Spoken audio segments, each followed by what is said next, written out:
तो हेलो साथियों, स्वागत है अपने चैनल हाई मोटिवेटर में। तो साथियों, जैसा कि थंबनेल देख रहे होगे, हम वीडियो में बात करने वाले हैं यूपी ट्रिपल लेखपाल भर्ती के बारे में। तो साथियों, जैसा कि आपको बताया कुछ समय पहले, हालांकि मैंने वीडियो बना दी है, उसमें सब कुछ जो चीज़ें थी जल्दी से जल्दी हमने बता दी। ठीक है, तो इस वीडियो में थोड़ी डिटेल से बात करने वाले हैं, क्योंकि उस वीडियो में मैंने सिर्फ आपको डेट वगैरह बताई है कि अगली डेट आपको जो इलाहाबाद हाईकोर्ट में जो डबल बेंच में सुनवाई थी, उसकी अगली डेट 11 अप्रैल को मिल चुकी है। ठीक है, तो उसमें लगभग मैंने ज़्यादा समय नहीं दिया और बहुत सारे बच्चों के डाउट क्लियर नहीं हो पाए होंगे। कॉमन अंक को लेकर क्या बहस में हुआ, लगभग कितनी देर तक बहस वगैरह चली, तो इन सारे बिंदु पर हम चर्चा करने वाले हैं। ठीक है, और आपको बता दूं, कम्युनिटी के माध्यम से तो मैं लगभग 20 से 25 मिनट पहले ही बता चुका था, मतलब काफी समय हो चुका कम्युनिटी के माध्यम से। सबसे पहले मुझे लगता है मैंने ही बता दिया था आपको सारी चीजें। इस वीडियो में बात करेंगे डिटेल, क्योंकि बहुत सारे अभ्यर्थी कहीं ना कहीं कंफ्यूजन है, क्या जो भी कोर्ट में हुआ क्या है, यानी कि समय मांगा गया, तो लगभग क्या होगा, अंतिम सुनवाई कब तक हो सकती है, अब रिजल्ट पर क्या जो फर्क पड़ सकता है, क्योंकि लखनऊ बेंच में भी 11 अप्रैल को और डबल बेंच में भी 11 अप्रैल को। जैसा कि मैं कह रहा हूँ 15 से 20 अप्रैल के बीच में सारे केस समाप्त कर दिए जाएंगे, क्या समाप्त हो पाएंगे, तो इन सारे बिंदु पर हम चर्चा करने वाले हैं। ठीक है, कितने मिनट तक सुनवाई वगैरह चली, सभी बिंदु पर। ठीक है, तो वीडियो को पूरी तरीके से ध्यान से सुनना। और सबसे पहले आपको बता दूं, दोबारा से फिर मैं यहाँ दिखा दूं, उसके बाद हम थोड़ी चर्चा करने वाले हैं। ठीक है, तो यहाँ पर आप देख सकते हो अगली डेट आपको 11 अप्रैल मिल चुकी है। ठीक है, तो ये 12:47 पर मैं इसका स्क्रीनशॉट दिया, 28 तारीख है। ठीक है, तो ये सारी चीज़ आपने देख ली, अगली डेट 11 अप्रैल मिल चुकी है। ठीक है, अब हम बात करने वाले हैं आखिर हो क्या सकता है। ठीक है, आखिर सुनवाई वगैरह की, देखो आपको बता दूं, जो उज्ज्वला वाले प्रश्न पर आपको बता दूं लगभग 15 से 20 मिनट तक कहीं की बहस चली थी, जो आयोग की तरफ से जो सिद्धार्थ सिंगला सर है, जो वकील है। ठीक है, तो उन्होंने क्या किया है, आपको बता दूं कि उन्होंने समय मांगा है। ठीक है, इसके लिए, क्योंकि जवाब देने के लिए जो जज साहिबान सुनीता अग्रवाल जी, तो उन्होंने कहा है कि काफ़ी समय हो चुका है। ठीक है, इस पर कहीं ना कहीं जल्दी से जल्दी कोई भी डिसीजन सुनाना पड़ेगा, या तो इस प्रश्न को डीट किया जाए या फिर एफएम दिया जाए, क्योंकि यहाँ पर बच्चों का कहीं ना कहीं रिजल्ट में भी देरी हो रही है। तो ये सारी चीज़ें, तो इसके लिए कहीं ना कहीं जो सिद्धार्थ सर हैं, उन्होंने कहीं ना कहीं समय मांगा है और 11 अप्रैल तक मांगा है। ठीक है, और आपको मैं ये बता दूं कि जो भी सुनवाई है अब 11 अप्रैल को समाप्त हो जाएगी। ठीक है, पूरी उम्मीद है कि 11 अप्रैल तक ये अंतिम सुनवाई होगी। ठीक है, जो इलाहाबाद जो डबल बेंच में चल रही है। ठीक है, क्योंकि आपको बता दूं, यहाँ पर कहीं ना कहीं बच्चों का भी नुकसान हो रहा है। ये जो सुनीता अग्रवाल मैम ने कहा है, क्योंकि आपको बता दूं लगभग 15 से 16 मिनट तक ये बहस वगैरह चली, क्योंकि आपको बता दूं जो स्पेलिंग मिस्टेक की वजह से कहीं ना कहीं बच्चों को बहुत ज़्यादा दिक्कत हो रही है, और इसी की वजह से लगभग 8 महीने हो गए और रिजल्ट वगैरह डिक्लेयर नहीं हो पा रहा है। ठीक है, तो आपको बता दूं यहाँ पर कहीं ना कहीं आयोग के वकील ने समय मांगा है, क्योंकि तभी इसका जवाब वगैरह दिया जाएगा। तो इसकी वजह से ये 11 अप्रैल तक ये सारी चीज़ चली गई है, तो कहीं ना कहीं डेट 11 अप्रैल मिली है, और आपको बता दूं ये अंतिम सुनवाई हो सकती है। तो अब यहाँ पर हम बात करने वाले हैं, क्या इस प्रश्न को डीट करने की ज़्यादा उम्मीद रहेगी या एफएम मिलने की ज़्यादा रहेगी।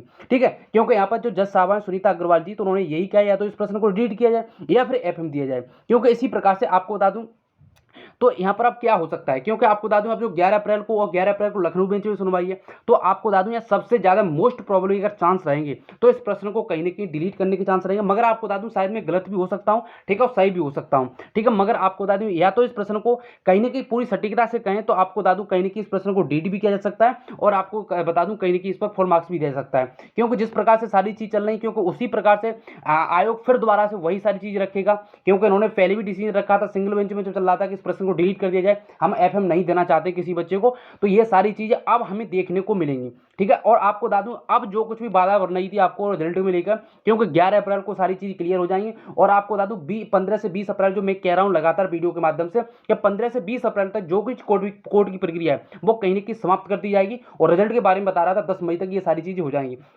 क्योंकि आपको बता दूं सुनीता अग्रवाल जी का सीधा कहना है कि यहाँ पर बच्चों का जो भविष्य से खिलवाड़ नहीं होना चाहिए, क्योंकि समय बर्बाद हो रहा है। तो यहाँ पर कुछ भी डिसीजन हो, या एफएम दिया जाए, डिलीट दिया जाए, या तो डिलीट कर दिया जाए, क्योंकि डिलीट कर देंगे तो फिर दिक्कत नहीं होगी, फिर 99 पर मेरिट वगैरह बनने वाली है। और आपको बता दूं जो कट ऑफ को लेकर जितने भी अभ्यर्थी परेशान है, अब देखना रिजल्ट आने तो कट ऑफ वगैरह बिल्कुल भी ज्यादा नहीं जाने वाली, जो मैं कट ऑफ वगैरह बता रहा हूँ उतना ही अंतर देखने को मिलेगा। ठीक है, और उतनी ही कट ऑफ वगैरह देखने को मिलेगी, उससे ज्यादा नहीं जाने वाली है। तो यही सारी चीजें थी, लगभग मैंने बता दिया 15 से 16 मिनट तक बहस चली थी, और जो आयोग की तरफ से वकील है उन्होंने जवाब के लिए समय मांगा है कि हमें 11 अप्रैल तक समय दिया जाए, उसके बाद हम इस पर कुछ ना कुछ डिसीजन देंगे, क्योंकि यहाँ पर आयोग ही डिसीजन लेने वाला है कि जवाब उसके बाद कहीं ना कहीं फिर यहाँ पर जो माननीय न्यायालय होगा वो जो भी होगा उसका निर्णय देगा, या तो इस प्रश्न को डीट किया जाएगा तर्क सुनने के बाद, या तो फिर यहाँ पर फुल मार्क्स मिलने वाला है। ठीक है, तो अब हमें 11 अप्रैल को देखना होगा, या तो फुल मार्क्स मिलता है, देखो आपको बता दूं यहाँ पर तर्क है, या तो फुल मार्क्स भी मिल सकता है और डिलीट भी कर दिया सकता है। ठीक है, सबसे ज्यादा पॉसिबिलिटी ये रहेगी कि शायद इस प्रश्न को डिलीट किया जा सकता है। ठीक है, फिर आपको बता दूं कहीं ना कहीं विवाद और भी छिड़ जाएगा बच्चों के अंदर,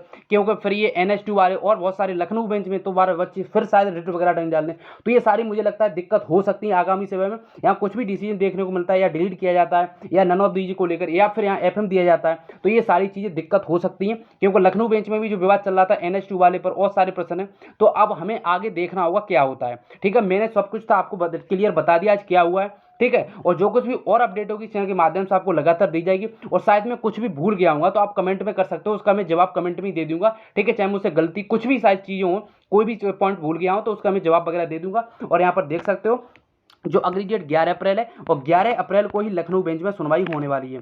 ठीक है, 11 अप्रैल को जो डबल बेंच में सुनवाई होने वाली है। तो ये सारी चीज़ मैं कह रहा हूँ कि लगभग 15 से 20 अप्रैल तक आपकी सारी चीज़ें क्लियर हो जाएंगी, और जहाँ तक मुझे लग रहा है कि 15 से 20 अप्रैल तक सारी चीज़ें क्लियर होने वाली है, कोर्ट की प्रक्रिया समाप्त होने वाली है। यहाँ पर कहीं ना कहीं अगर बच्चे दोबारा रेट वगैरह नहीं डालते, क्योंकि यहाँ पर उज्ज्वला वाले प्रश्न पर 100% विवाद होने वाला है। अगर इस प्रश्न को डिलीट किया जाता है तो NH2 वाले पर भी बच्चे कहीं ना कहीं वही तर्क रखेंगे। तो मेरा कहना है, आपको बता दूँ, आप जो कुछ भी आपके पॉइंट ऑफ व्यू कमेंट में रख सकते हो। ठीक है, तो ये सारी चीज़ें तो बस यही बताना था, और कुछ भी डाउट हो तो पूछ सकते हो।